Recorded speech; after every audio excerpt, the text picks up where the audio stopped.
Hi, இன்றைக்கி என்ன லஞ்சுன்னு பார்க்கலாம் வாங்க. இது நானும் என் பொண்ணும் எடுத்த ஃபோட்டோஸு. இன்றைக்கி என்ன லஞ்ச் இருக்குதுன்னு பார்க்கலாம் வாங்க.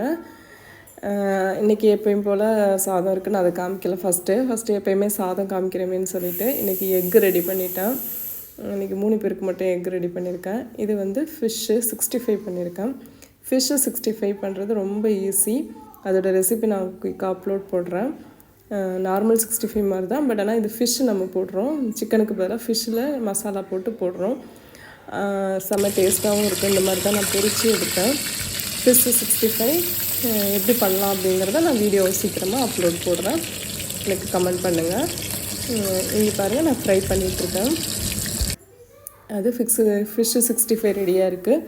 அதுக்கப்புறம் இன்றைக்கி ரசம் தான் வச்சுருந்தேன், தக்காளி ரசம். ஜாஸ்தி ஒன்றும் பெருசாக ஆட் பண்ணலை, வெறும் தக்காளி ரசம் மட்டும்தான். எப்போயுமே தேங்காய் பால் ரசம் வைப்போம், நம்ம வீடியோக்குள்ளே பார்த்துருப்பீங்க. பட் ஆனால் இது இன்றைக்கி வந்து வெறும் தக்காளி ரசம் மட்டும்தான் நான் ரெடி பண்ணியிருக்கேன். ரைஸ் இருக்குது, ஆஸ் யூஷுவல் ரைஸ் இருக்குது. இன்றைக்கி லஞ்ச் இது தான். வாங்க எல்லாருமே சாப்பிட்லாம். லஞ்ச் இன்றைக்கி சிம்பிளாக ரெடி பண்ணியாச்சு. அப்படியே சப்ஸ்கிரைப் பண்ணிக்கோங்க நம்ம சேனலை. இந்த வீடியோ பார்த்தவங்களுக்கு ரொம்ப தேங்க்யூ.